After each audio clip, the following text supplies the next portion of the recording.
Di sesi sebelumnya, kita sudah belajar bagaimana memilih format stimulus, kemudian bagaimana memilih format respon. Nah, sekarang kita fokus ke bagaimana cara menulisnya. Ada sejumlah kaidah yang harus kita perhatikan agar item yang kita tulis itu berkualitas. Berkualitas dalam arti secara kontennya itu betul-betul menggambarkan indikator dari atribut psikologis yang jadi tujuan ukur kita, dan kemudian enak dibaca, tidak ambigu, dan bisa dipahami oleh masyarakat umum. Ini harus dipegang betul-betul karena kita penelitian itu kan sering ke masyarakat umum, ya kan? Bukan ke orang psikologi saja. Maka dari itu bagaimana cara kita penulisannya, pemilihan katanya, itu juga harus disesuaikan dengan level masyarakat atau level dari orang yang akan menjadi responden. Ada beberapa kaidah yang perlu kita perhatikan. Yang pertama, kita perlu menggunakan kata-kata dan kalimat yang sederhana, jelas, dan mudah dimengerti subjek pada umumnya, tapi tetap mengikuti tata tulis dan tata bahasa Indonesia yang baku. Nah, pertama kita coba bedah. Apa maksudnya sederhana? Kadang problem kita ketika menulis ada banyak sekali yang mau kita tuliskan sehingga kalimat kita itu jadi panjang-panjang. Dalam sebuah item itu harus sederhana. Sederhana artinya dia cukup terdiri atas SPOK, satu subjek, satu predikat, satu objek, dan satu keterangan. Jadi tidak kita gabung-gabungkan. Jadi kalimatnya itu bukan kalimat majemuk. Kayak gitu. Itu kalimat yang sederhana. Jadi kalimat item itu sering cuma pendek-pendek. Kalaupun panjang, itu pun karena memang tidak ada cara lain lagi. Bisa jadi karena konten yang mau kita sampaikan memang dia kompleks. Kayak gitu. Tapi prinsip yang pertama adalah harus sederhana. Sebisa mungkin pendek, singkat. Kemudian jelas. Jelas dalam arti isi dari konten itu betul-betul menggambarkan indikator dari yang mau kita sasar. Kita tidak menggunakan kalimat yang bulat-bulat juga. Tidak menggunakan kalimat yang ambigu, yang maksudnya itu bisa dipahami dari dua perspektif. Jadi harus betul-betul clear. Orang sekali baca itu ya tidak perlu menafsirkan ulang apa yang dia baca. Kemudian udah. Kalau berani kakak tampar suami kakak, aku kasih 300. Nah, berikutnya adalah menggunakan kata-kata yang mudah dimengerti subjek pada umumnya. Kita menggunakan bahasa yang umum digunakan orang. Artinya, kita harus menghindarkan penggunaan istilah asing, atau istilah dari bahasa daerah, atau istilah-istilah lokal, atau kata-kata slang, kata-kata gaul, yang itu tidak kadang sulit dimengerti oleh orang dari kelompok di luar dari kelompok yang menggunakan kata-kata itu. Jadi memang harus menggunakan bahasa yang umum, gitu. Dan yang terpenting adalah mengikuti tata tulis dan tata bahasa Indonesia yang baku dan benar. Jadi menulis item itu kadang kita harus kembali belajar bahasa Indonesia. Ini mungkin sering tidak kita perhatikan ketika kita menulis, ya yang penting tulis aja, tapi tanda bacanya, penggunaan huruf kecil, huruf besarnya, penempatan subjeknya ada di mana, predikatnya di mana. Sering kita tidak memperhatikan itu. Nah, kalau kita mau menulis item, kita harus betul-betul sesuai dengan standar bahasa Indonesia yang baku dan benar. Berikutnya, kaidah berikutnya, kita perlu menulis item dengan sangat hati-hati yang tidak menimbulkan penafsiran ganda terhadap istilah yang digunakan. Dan kita perlu menulis item dengan selalu mengacu pada indikator perilaku dari atribut yang mau kita ukur. Bukan langsung menanyakan atribut yang hendak diungkap itu. Contohnya, sederhananya, mau mengukur motivasi belajar. Kan ada indikator-indikatornya. Item yang baik itu bukan langsung menanyakan, saya punya motivasi belajar yang tinggi. Itu tidak boleh. Jadi kita tidak boleh langsung menanyakan atributnya. Misalkan mau bikin skala kecemasan, lalu item kita, saya orang yang sering cemas. Tidak boleh. Kita harus melihat pada indikator dari kecemasan. Contohnya indikator kecemasan itu jantung berdebar kencang ketika memikirkan potensi bahaya. Maka itemnya misalnya ketika menghadapi situasi yang saya tidak suka, jantung saya berdebar keras, kayak gitu. Jadi mengacu pada indikator bukan secara langsung menanyakan pada indikator itu. Atau mengacu pada teorinya, contoh-contoh perilakunya seperti apa, bukan menanyakan teorinya itu. Itu cara menulis item. Ini ada beberapa contoh dari tugas-tugas sebelumnya yang sudah dibuat oleh kelas kalian. Misalnya ada yang mau membuat skala komitmen organisasional. Komitmen organisasional itu terdiri dari 3 aspek. Komitmen itu dapat dilihat dari emosi yang dimiliki seseorang pada organisasinya, dari persepsi apakah dia mendapatkan manfaat dari organisasinya, aspek instrumental, atau aspek normatif, karena ada norma yang mengatur keanggotaannya dalam organisasi itu. Misalkan kita masuk ke aspek yang pertama, aspek emosi. Aspek emosi itu indikatornya ada rasa memiliki, sense of belonging terhadap organisasi. Nah, ini indikatornya, rasa memiliki itu indikatornya. Kalau kita menulis item itu langsung menanyakan ini, seperti saya punya rasa memiliki terhadap organisasi, itu salah. Tidak boleh langsung begitu. Kita harus mencari manifestasi perilaku yang menggambarkan rasa memiliki. Contohnya, saya merasa organisasi adalah rumah kedua saya. Ya kan? Karena orang bisa menganalogikan kelompok yang dia nyaman itu sama seperti keluarga. Maka merasa organisasi seperti rumah itu menggambarkan rasa memiliki terhadap organisasi. Misalkan saya tidak mau meninggalkan organisasi saya. Nah, itu menunjukkan rasa memiliki. Itu ya.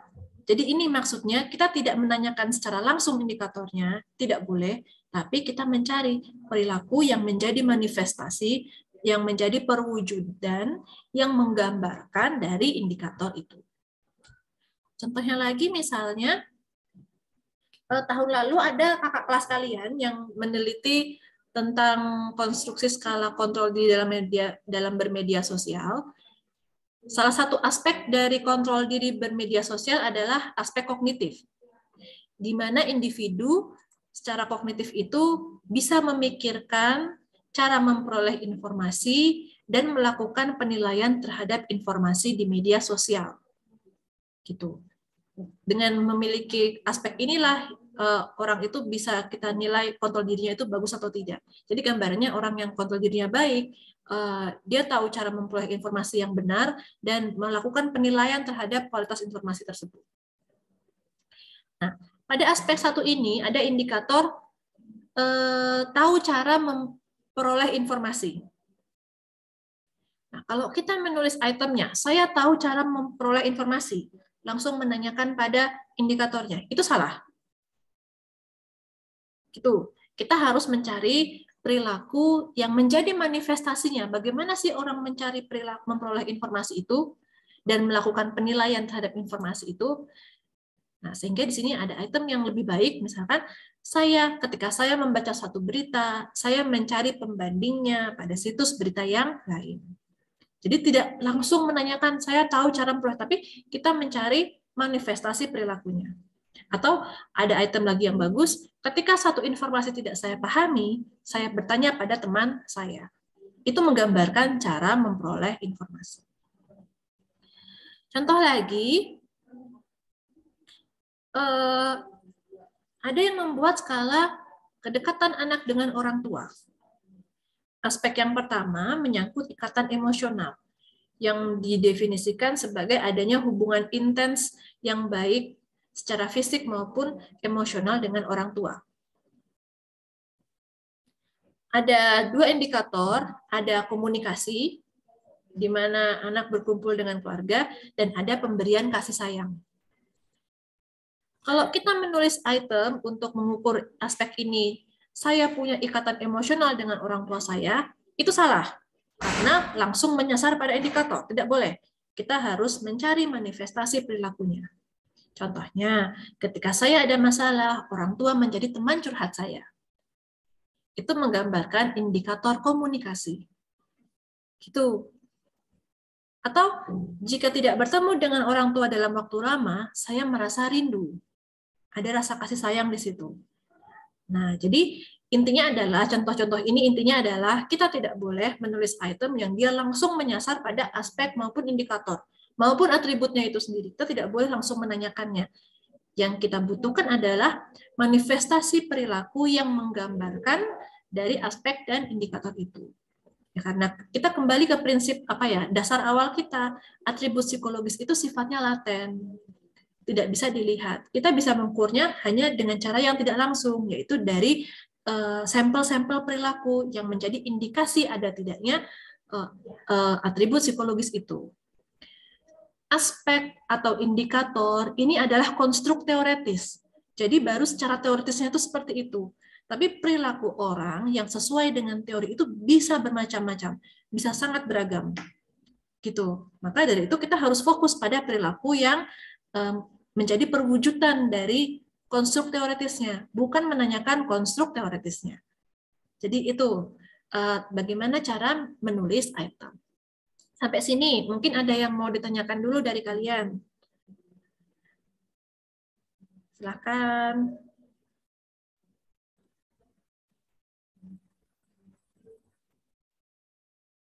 Ada? Tidak ada? Kalau tidak ada, saya lanjut. Oke, kita lanjut aja ya. Nah, yang berikutnya, kita perlu selalu memperhatikan indikator perilaku apa yang hendak diungkap agar stimulus dan respon jawaban tetap relevan dengan tujuan pengukuran. Jadi ketika kita menulis item, kita harus betul-betul menguasai teorinya. Kan dengan teori itu kita sudah menegaskan kawasan ukur. Tapi penegasan kawasan itu kan sering baru kita tuliskan di atas kertas. Diri kita sendiri paham tidak dengan penegasan kawasan ukur itu, bahwa aspeknya itu ini, definisinya ini, indikatornya ini. Kita paham tidak dengan indikator-indikator itu? Nah, jadi tidak boleh membuat skala itu hanya copy-paste. Kita betul-betul harus membacanya. Maksud dari konsep atribut ini apa, atau ciri-cirinya apa. Kadang kita perlu membayangkan perilakunya. Oh, orang yang cemas itu ada reaksi fisiologisnya. Kadang kita perlu membayangkan menggunakan pengalaman kita sendiri. Oh ya, ketika saya cemas itu betul ada perubahan fisiologis. Saya jadi degan, saya jadi sakit perut, atau saya jadi berpikiran yang tidak-tidak. Nah, jadi kita perlu menginternalisasikan teori yang kita acu untuk membuat indikator kita, atau mengkonstruk apa yang mau kita ukur. Jadi kita harus memahami itu. Dan ketika menuliskan, kita harus sering-sering melihat indikatornya. Jadi tidak bisa menulis item itu lepas dari indikatornya. Jadi kadang kita menggunakan dua dokumen. Yang sebelah kiri adalah teorinya, yang sebelah kanan itu tulisan itemnya. Kita cocok-cocokkan terus. Sesuai tidak ya, sesuai tidak ya, kayak gitu. Kemudian jika item telah selesai ditulis, ujilah kembali pilihan jawabannya, apakah antara pilihan-pilihan itu mengandung perbedaan sesuai ciri atribut yang diukur. Jadi item itu nggak boleh tumpang tindih. Misalkan di item pertama sudah membahas tentang jantung saya berdebar-debar. Nah, item kedua jangan lagi tentang jantung berdebar-debar.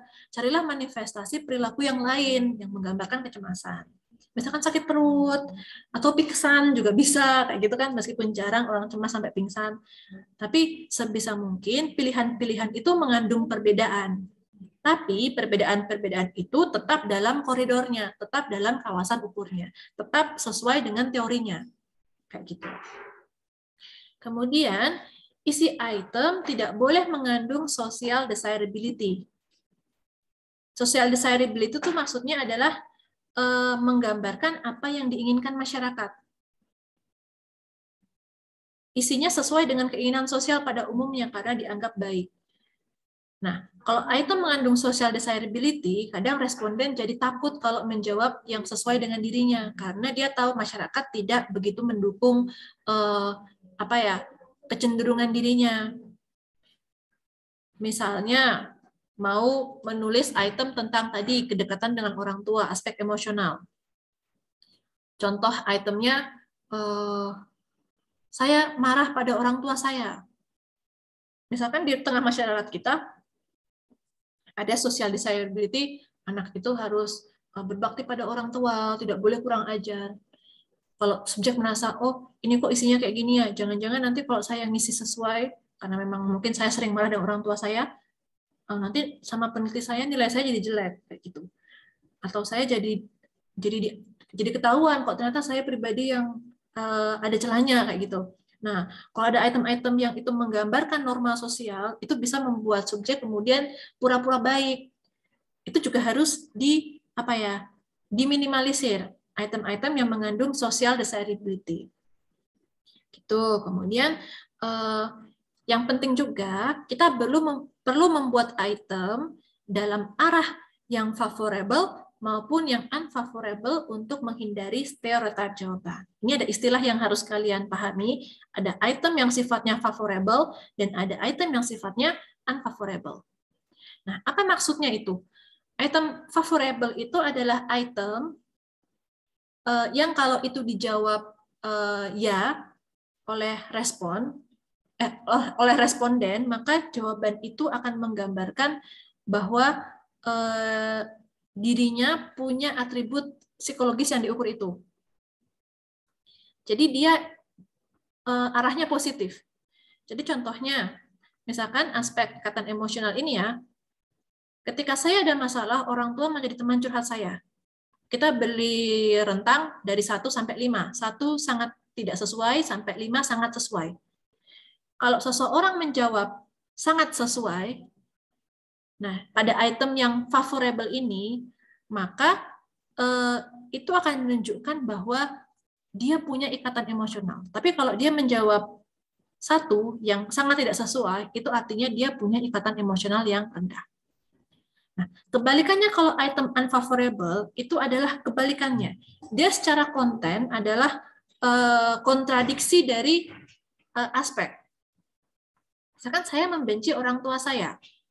Ini ya contohnya ya, yang menunjukkan bahwa tidak ada ikatan emosional. Nah, ketika seseorang menjawab ini dari skala 1 sampai 5, 1 itu kan sangat tidak sesuai. Orang yang ada ikatan emosional akan menjawab ini dengan sangat tidak sesuai, karena dirinya punya ikatan emosional. Kalau orang yang memang tidak punya ikatan emosional, dia akan menjawab ini dengan 5, sangat sesuai. Jadi dia arahnya negatif, kayak gitu. Itu gambaran item favorable dan item unfavorable. Nah, contohnya ini, tentang tadi mau membuat skala komitmen organisasi. Yang favorable, saya menganggap teman-teman di organisasi adalah keluarga saya. Saya merasa organisasi adalah rumah saya. Oke, sangat tidak sesuai atau sangat sesuai. Kalau orang yang komitmen organisasinya memang ada, dia akan menjawab item ini sangat sesuai atau sesuai, paling tidak. Nah, item unfavorable ini bagaimana? Saya tidak menganggap teman-teman saya adalah keluarga saya, atau saya menganggap teman-teman saya sebagai teman saja, gitu. Atau saya ingin keluar dari organisasi karena tidak betah, atau saya bermusuhan dengan teman-teman di organisasi saya. Nah, gambarkan bisa dirasakan tidak? Item ini sama-sama mengukur sense of belonging, tapi dari perspektif yang berbeda. Yang satu dari perspektif yang positif, yang kedua dari perspektif yang negatif, tapi sama-sama mengukur hal yang sama. Nah, jika item ini orang disuruh menjawab 1-5, orang yang komitmen organisasinya tinggi, dia akan menjawab sangat tidak sesuai. Tapi orang yang komitmen organisasinya rendah, dia akan menjawab sangat sesuai pada item yang unfavorable. Nah, keberadaan item unfavorable ini, kok nanti sampai di proses scoring, ketika kita mau analisis, ini nanti scoringnya akan dibalik. Kalau item yang favorable, 1 ya skornya 1, 2, 2, 3, 3, 4, 4, 5, 5. Tapi kalau item unfavorable, itu nanti scoringnya akan dibalik. 1 jadi 5, 2 jadi 4, 3 tetap 3, 4 jadi 2, 5 jadi 1. Nah, ini contoh item favorable dan unfavorable. Ini ada pertanyaan dari Arizal. Ini mungkin kurang berkaitan ya, tapi tidak apa-apa, saya jawab saja. Kalau kita pakai skala yang sudah disediakan di internet itu boleh tidak? Misalkan skala kecemasan atau perlu izin dari yang pembuat. Tentu saja harus minta izin. Tapi selain minta izin, ada beberapa hal yang harus kita lakukan. Skala itu harus kita periksa terlebih dahulu. Apakah teori yang menjadi landasannya sesuai dengan variabel yang mau kita teliti atau tidak? Teori yang menjadi dasarnya sama atau tidak? Karena misalkan pada satu fenomena psikologis, itu teori yang membahas itu bisa bermacam-macam. Setiap pakar bisa punya teorinya sendiri-sendiri. Nah, item yang skala yang kita dapatkan di internet itu pakai teorinya siapa? Sama tidak dengan yang kita punya di rancangan penelitian kita? Itu yang pertama. Misalnya selanjutnya kita sudah tahu, oh teorinya sama ini. Yang berikutnya tetap perlu kita melakukan uji coba terhadap skala tersebut. Karena skala dari internet itu bisa jadi dikembangkan dengan data dari responden dengan karakteristik yang berbeda dari respondennya kita. Maka kita harus cek paling tidak reliabilitasnya, apakah bagus atau tidak, dengan melakukan uji coba ulang ke responden yang sesuai dengan subjek penelitian kita itu. Kalau misalkan hasilnya ternyata reliabilitasnya buruk, nah, itu artinya kita lebih baik membuat sendiri ketimbang menggunakan skala dari internet atau skala yang kita dapatkan dari artikel penelitian orang lain tapi kualitasnya tidak begitu bagus. Gitu, Arizal. Nah, berikutnya hal-hal yang harus diperhatikan ketika kita menulis item. Pertama, kontennya harus relevan. Isi item harus mencerminkan variabel yang hendak diukur. Mencerminkan ya, menggambarkan. Bukan berisi secara langsung, secara teorinya itu bagaimana, bukan. Tapi seperti yang sudah saya contohkan tadi, adalah manifestasinya, manifestasi perilakunya. Konsekuensinya, agar konten itu relevan, kita sebagai penulis item harus paham definisi dan memahami konsep teoretisnya. Itu yang pertama. Kedua, jumlah item. Kita harus memutuskan skala kita itu mau itemnya itu sedikit atau banyak. Item yang jumlahnya sedikit, itu lebih cepat administrasinya. Mungkin cuma 5 atau cuma 8. Kalau item yang panjang, mungkin lebih memakan waktu, tapi itu akan, insya Allah, lebih baik reliabilitasnya. Secara psikometrik lebih baik yang jumlah itemnya cukup banyak. Misalkan 15, 20, 25, 30, itu lebih baik ketimbang yang sangat pendek. Kemudian adalah kejelasan bahasa. Seperti tadi yang sudah saya jelaskan, gunakanlah bahasa Indonesia yang baik dan benar. Isinya harus singkat, padat, jelas, sederhana, tidak ambigu. Kemudian tidak double negatif, jadi tidak mengandung ekspresi yang itu negatif 2 kali dalam kalimat. Misalnya saya tidak suka makan. Itu artinya kan saya suka makan. Nah, jadi jangan sampai double tidak kayak gitu. Ya. Kemudian keseimbangan skala dengan menyeimbangkan yang favorable dan unfavorable. Tujuannya apa? Untuk menghindari bias. Namanya yes saying. Kadang kalau misalkan skala kita cukup panjang atau ya 20-25, ada responden kita itu yang males ngisi. Akhirnya dia asal centang. Semua jawabannya itu dia centang yang 5, yang jawabannya itu paling pojok semua. 5, dia semua. Atau kalau berupa ya tidak, dia cuma dijawab ya semua tanpa dia membaca isi skalanya, isi itemnya.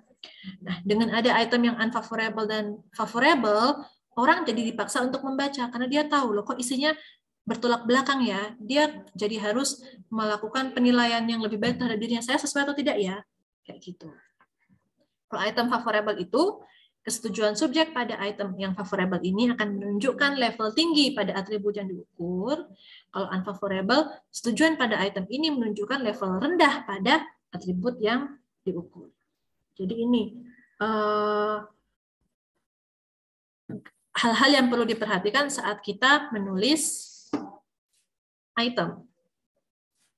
Nah, kalau kita sudah selesai menulis item, semua indikator sudah tercover, sudah ada item-itemnya.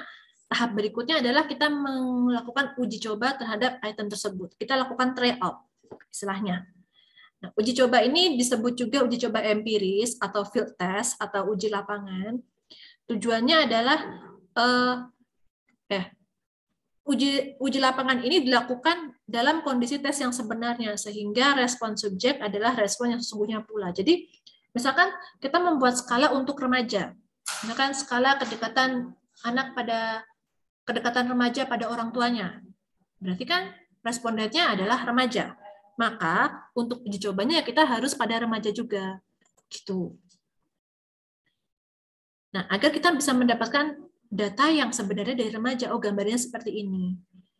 Nah, itemnya itu nanti disajikan bukan lagi dalam blueprint, tapi dalam bentuk berkas. Seperti buku yang itu lengkap dengan petunjuk pengerjaan, yang kita atur tata letaknya, yang menarik lah istilahnya. Karena kita mau menyajikan item ini pada responden. Kayak gitu. Jadi harus kita desain dengan sungguh-sungguh. Gitu. Nah, berapa jumlah responden yang perlu kita libatkan dalam tryout? Paling tidak 60 orang lebih. Gitu. Jadi jangan cuma sedikit. Karena lebih baik kita banyak daripada sedikit. Kalau populasi sasaran skala kita itu makin heterogen, maka semakin besar pula N yang dibutuhkan. Nah, disarankan, ini ada beberapa pakar yang menyarankan ya kalau bisa ya sampai 200 orang gitu.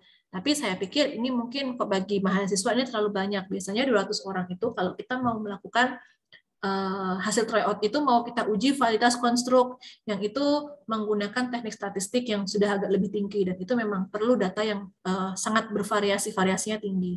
Maka perlu 200 orang. Tapi kalau level mahasiswa saya pikir untuk 60 orang saja sudah baik.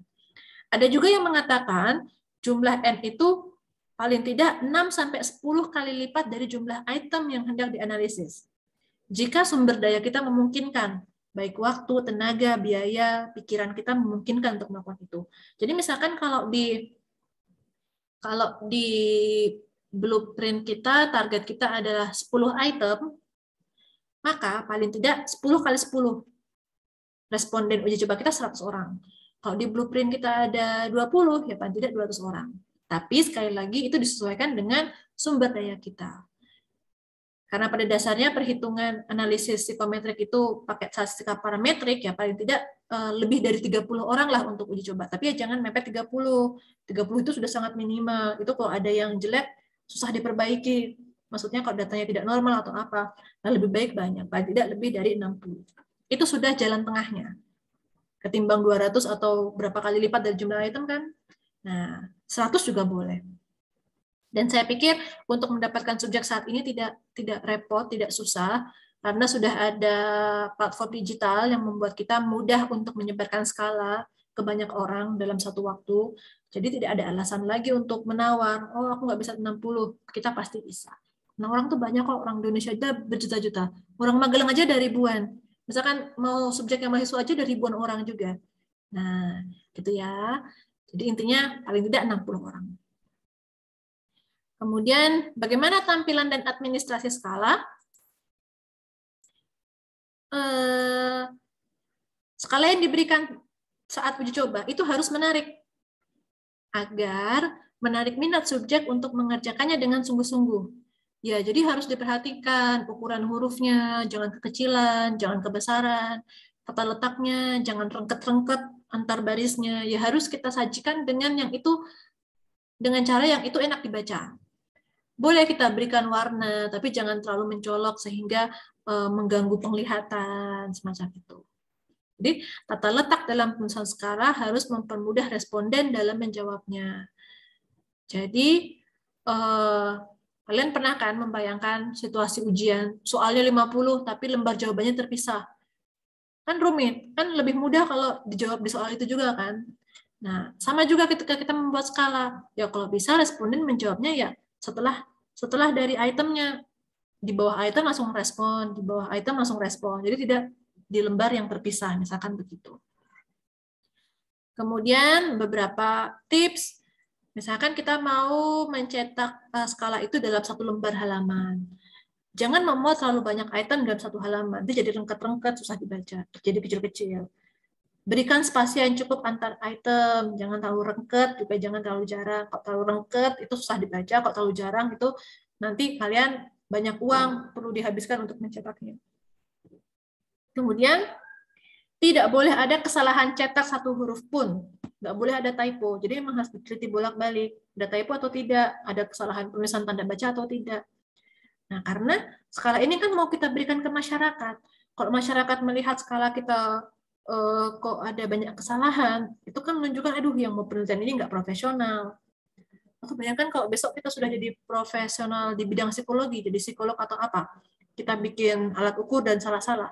Nah, itu kan bisa menjadi orang di wajah kita ibaratnya.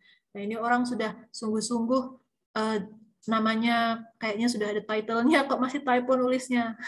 Ya, itu kan jadi apa ya? Jadi mendiskreditkan kita. Kemudian ukuran dan tipe huruf juga harus diperhatikan, harus bisa dibaca. Itu ya. Kemudian kalau misalkan responden kita itu anak-anak, ya harus disesuaikan skalanya. Ya gunakanlah bahasa yang dimengerti anak-anak. Kalau remaja, ya juga harus kita sesuaikan. Misalkan gaya bahasanya itu yang akrab dengan remaja. Misalkan kita boleh menyebutkan kamu, tugas kamu mengisi skala ini adalah gini. Tapi kalau misalkan skala kita ditujukan pada populasi yang lebih tua, lebih dewasa, misalkan sudah bekerja, ya kita gunakan kata Anda agar menghormati. Nah, itu seni dari mendesain skala. Kita harus fleksibel, kita harus memahami responden kita itu seperti apa karakteristiknya, kayak gitu. Kalau misalkan dia anak-anak, ya bolehlah nanti di skala cetaknya itu kita kasih gambar boneka-boneka biar seneng. Nah, tapi kalau remaja kan nggak kayak gitu, udah nggak perlu lagi gambar boneka-boneka. Nah, intinya adalah skala yang menarik itu akan membangkitkan minat subjek untuk mengerjakannya dengan sungguh-sungguh.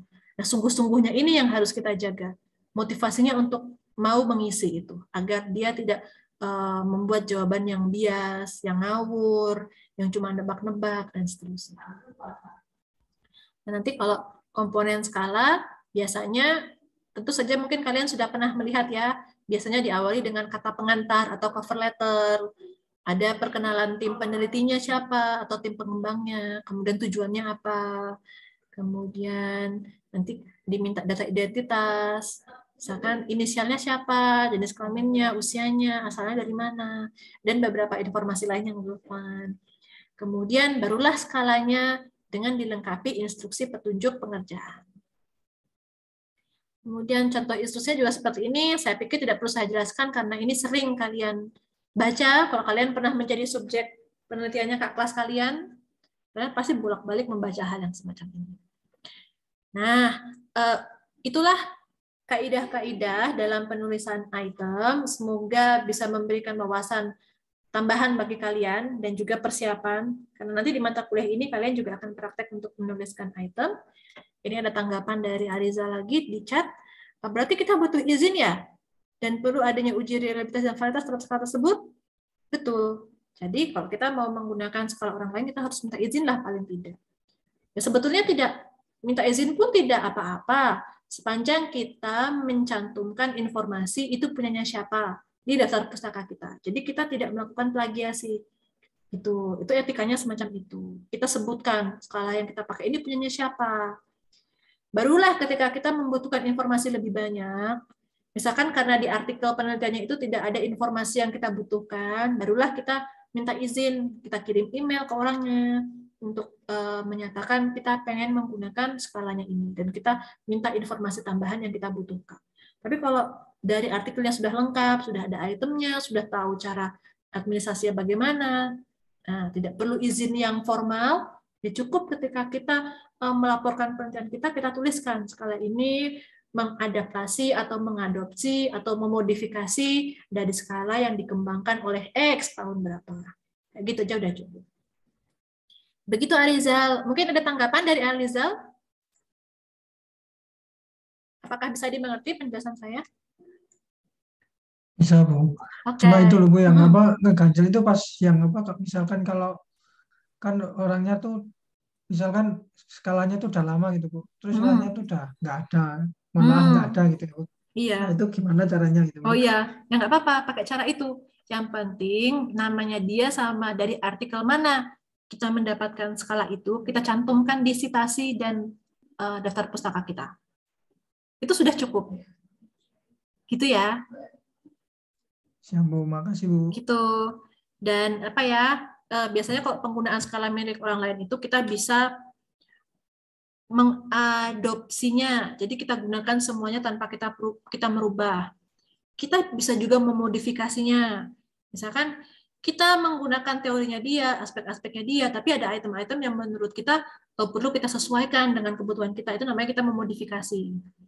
Atau bisa juga kita mengadaptasi. Misalkan skala itu berbahasa Inggris, kita mau buat versi Indonesia, itu namanya mengadaptasi. Itu akan kita pelajari nanti di pertemuan terakhir tentang adaptasi skala. Itu saja untuk sesi kedua ini. Makasih semuanya yang sudah mendengarkan. Semoga bermanfaat. Kita ke WhatsApp group untuk sharing insight apa yang sudah kalian dapatkan pada pagi hari ini.